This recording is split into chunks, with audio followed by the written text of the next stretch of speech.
Hello दोस्तों, welcome to KKC classes. कैसे हो आप लोग? उम्मीद करता हूँ स्वस्थ होंगे और अपनी लाइफ को एंजॉय कर रहे होंगे।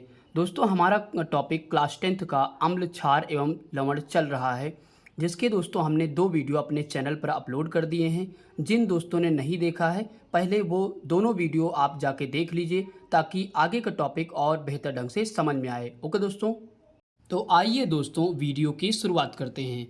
दोस्तों, हमारी पहली हेडिंग है लवण। तो आइए इसके बारे में पढ़ते हैं। अम्ल तथा क्षार की अभिक्रिया के फलस्वरूप जल के अतिरिक्त प्राप्त होने वाला पदार्थ लवण कहलाता है। एक बार फिर से पढ़ते हैं।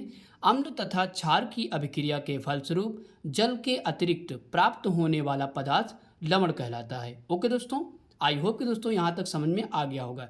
इसके बाद अगला क्या लिखा है?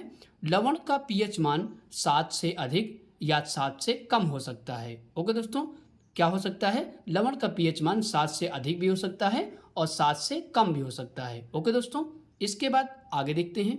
अगली हेडिंग दोस्तों हमारी है कुछ महत्वपूर्ण लवण।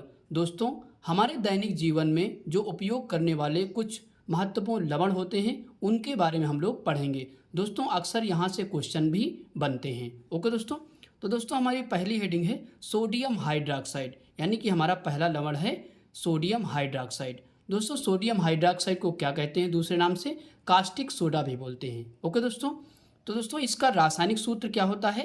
NaOH। क्या होता है? NaOH होता है। ओके दोस्तों, अक्सर पेपर में हमसे पूछ लेते हैं। ओके दोस्तों, और इसका रासायनिक नाम क्या होगा? तो सोडियम हाइड्रॉक्साइड होगा। ओके दोस्तों, इसके बाद हम लोग बनाने की इसकी विधि देखेंगे। तो सोडियम हाइड्रॉक्साइड की बनाने की विधि क्या है? यहाँ पे मैंने लिख रखा है। क्या लिखा है? सोडियम क्लोराइड के जलीय विलयन में विद्युत प्रवाहित करने पर यह वियोजित होकर सोडियम हाइड्रॉक्साइड उत्पन्न करता है। ओके दोस्तों, साथ में क्लोरीन तथा हाइड्रोजन गैस भी निकलती है। ओके दोस्तों, एक बार फिर से पढ़ते हैं। सोडियम क्लोराइड के जलीय विलयन में विद्युत प्रवाहित करने पर यह वियोजित होकर सोडियम हाइड्रॉक्साइड उत्पन्न करता है। साथ में क्लोरीन तथा हाइड्रोजन गैस भी निकलती है। ओके दोस्तों यहाँ वियोजित लिखा है। वियोजित का मतलब होता है टूट कर या अलग होना। ओके दोस्तों, आइए दोस्तों इसकी अब समीकरण को देखते हैं। समीकरण दोस्तों क्या है? NaCl प्लस 2H2O, यानी कि सोडियम क्लोराइड और जल जब दोनों अभिक्रिया करते हैं तो क्या प्राप्त होता है? NaOH, यानी कि सोडियम हाइड्रॉक्साइड प्राप्त हुआ, क्लोरीन गैस प्राप्त हुई और हाइड्रोजन गैस भी प्राप्त हुई। ओके दोस्तों, आई होप कि दोस्तों यहाँ तक आपको समझ में आ गया होगा। इसके बाद दोस्तों सोडियम हाइड्रॉक्साइड के उपयोग हम लोग कहाँ कहाँ करते हैं, इसके उपयोग के बारे में पढ़ लेते हैं। दोस्तों, यहाँ पे पहला उपयोग है, इसका उपयोग साबुन बनाने में तथा कागज के उद्योग में किया जाता है। ओके दोस्तों, दूसरा है, इसका औषधियों के निर्माण में भी प्रयोग किया जाता है। ओके दोस्तों, कहाँ किया जाता है? औषधियों के निर्माण में भी उपयोग किया जाता है। ओके दोस्तों, आई होप कि दोस्तों आपको समझ में पूरा आ गया होगा। इसके बाद हम लोग अगला देखते हैं। आइए दोस्तों इसके बाद हम लोग दूसरी हेडिंग को देखते हैं। हमारी दूसरी हेडिंग दोस्तों है विरंजक चूर्ण। दोस्तों, विरंजक चूर्ण को हम लोग ब्लीचिंग पाउडर भी कहते हैं। ओके दोस्तों, तो इसका दोस्तों रासायनिक नाम क्या होता है? तो रासायनिक नाम दोस्तों होता है कैल्शियम ऑक्सीक्लोराइड। क्या होता है? कैल्शियम ऑक्सीक्लोराइड होता है। विरंजक चूर्ण की रासायनिक सूत्र की अगर बात करें तो क्या होता है? CaOCl2 होता है। क्या होता है? CaOCl2 होता है। ओके दोस्तों, इसके बाद हम लोग देखेंगे विरंजक चूर्ण की बनाने की विधि। तो इसकी बनाने की विधि क्या होती है, आइए इसको देखते हैं। बुझे हुए चूने पर क्लोरीन गैस प्रवाहित करने पर विरंजक चूर्ण प्राप्त होता है। ओके दोस्तों, एक बार फिर से पढ़ते हैं। बुझे हुए चूने पर क्लोरीन गैस प्रवाहित करने पर विरंजक चूर्ण प्राप्त होता है। दोस्तों, यहाँ पे बुझा हुआ चूना लिखा है, तो बुझा हुआ चूना क्या होता है? CaOH का होल ट्वाइस, मतलब कैल्शियम हाइड्रॉक्साइड, यानी कि कैल्शियम हाइड्रॉक्साइड जो होता है वो बुझा हुआ चूना होता है। ओके दोस्तों, आइए दोस्तों इसको हम लोग समीकरण से समझते हैं। तो यहाँ पे दोस्तों हमने समीकरण लिखा है CaOH का होल ट्वाइस, यानी कि बुझा हुआ चूना प्लस क्लोरीन गैस। जब इन दोनों की अभिक्रिया हमने कराई तो क्या प्राप्त हुआ?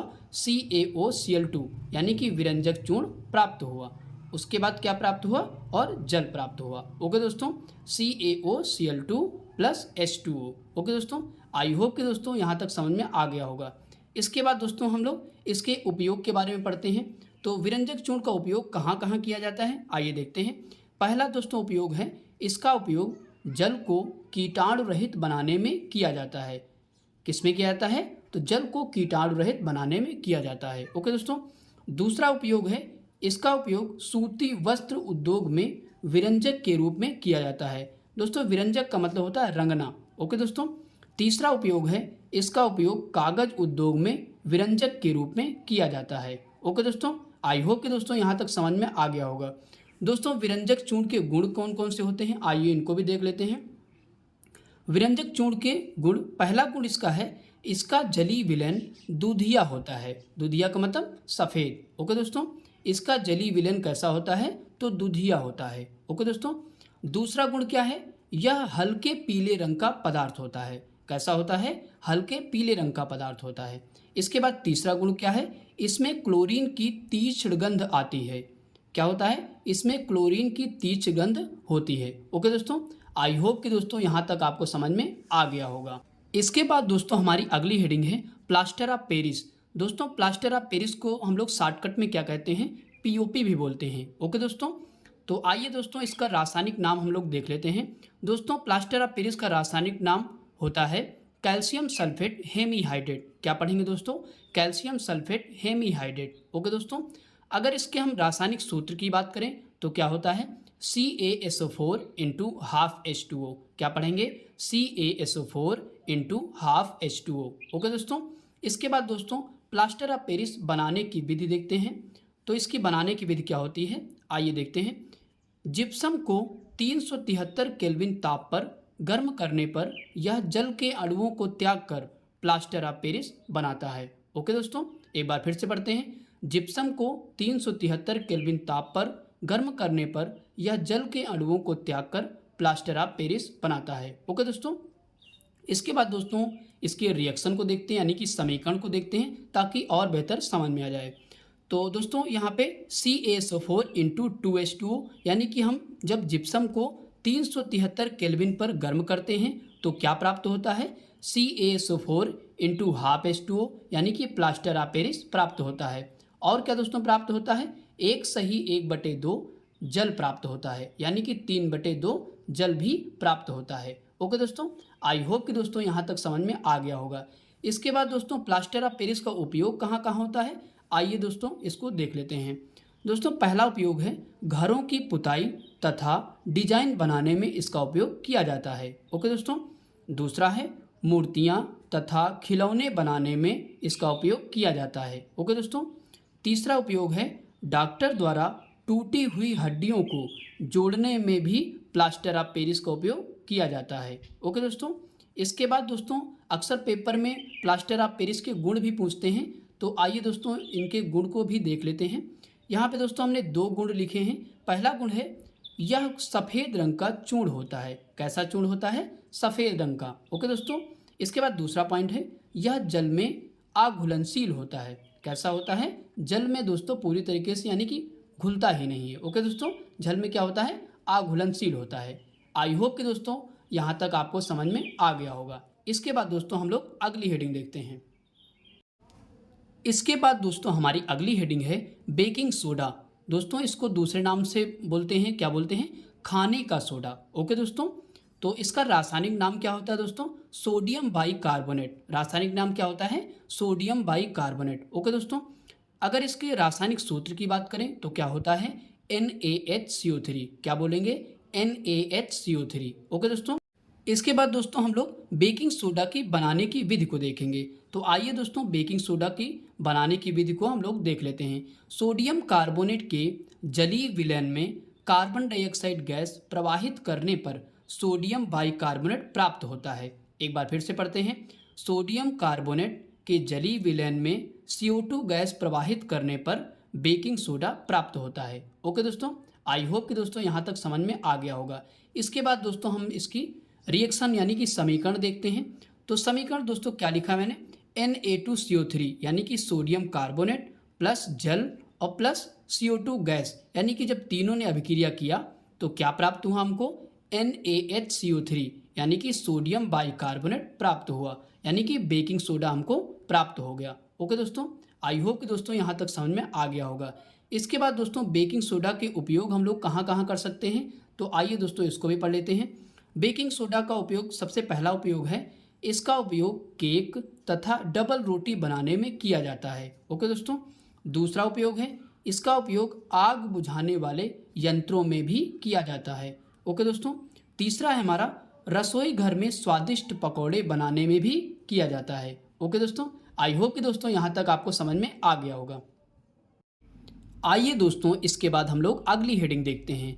दोस्तों हमारी अगली हेडिंग है धावन सोडा यानी कि वॉशिंग सोडा। ओके दोस्तों, तो इसका रासायनिक नाम क्या होता है, सोडियम कार्बोनेट डेकाहाइड्रेट। क्या पढ़ेंगे, सोडियम कार्बोनेट डेकाहाइड्रेट। ओके दोस्तों, इसका रासायनिक सूत्र क्या होता है, Na2CO3 इंटू 10H2O। क्या पढ़ेंगे, Na2CO3 इंटू 10H2O। दोस्तों ट्रिक क्या है, अगर हम ट्रिक की बात करें तो धावन सोडा यानी कि हम लोग जब कपड़े धुलते हैं तो कितना बाल्टी पानी लगता है, 10 बाल्टी पानी लगता है। ओके दोस्तों, तो आप ये ध्यान रखिए, इसमें 10 जरूर आएगा। ओके दोस्तों, इसके बाद हम लोग दोस्तों धावन सोडा की बनाने की विधि को देखते हैं। तो यहाँ पे दोस्तों विधि हमने लिख रखी है, क्या लिखा है आइए देखते हैं। सोडियम कार्बोनेट के पुनः क्रिस्टलीकरण से धावन सोडा प्राप्त होता है। एक बार फिर से पढ़ते हैं, सोडियम कार्बोनेट के पुनः क्रिस्टलीकरण से धावन सोडा प्राप्त होता है। आइए दोस्तों इसको हम लोग रिएक्शन से समझते हैं। तो इसका समीकरण क्या है, Na2CO3 यानी कि सोडियम कार्बोनेट प्लस 10H2O। जब दोनों अभिक्रिया करते हैं तो क्या प्राप्त होता है, Na2CO3 इंटू 10H2O प्राप्त होता है, यानी कि सोडियम कार्बोनेट डेकाहाइड्रेट हमको प्राप्त हो जाता है। ओके दोस्तों, क्या प्राप्त हो जाता है, यानी कि धावन सोडा प्राप्त हो जाता है। ओके दोस्तों, इसके बाद दोस्तों हम लोग धावन सोडा का उपयोग कहाँ कहाँ करते हैं, तो आइए दोस्तों इसको देख लेते हैं। तो दोस्तों पहला उपयोग है, इसका उपयोग घरों में साफ सफाई के लिए होता है। ओके दोस्तों, दूसरा उपयोग है, इसका उपयोग जल की स्थायी कठोरता को दूर करने में भी किया जाता है। ओके दोस्तों, तीसरा उपयोग है, इसका उपयोग कांच, साबुन तथा कागज के निर्माण में भी होता है। ओके दोस्तों, आई होप कि दोस्तों यहाँ तक समझ में आ गया होगा। इसके बाद दोस्तों धावन सोडा के गुण भी 2 हमने लिखे हैं, जो कि देख लेते हैं। पहला गुण है, यह श्वेत क्रिस्टलीय ठोस पदार्थ होता है। ओके दोस्तों, दूसरा है, यह जल में घुलनशील है, यानी कि यह जल में पूरी तरीके से घुल जाता है। ओके दोस्तों, आई होप कि दोस्तों यहाँ तक आपको समझ में आ गया होगा।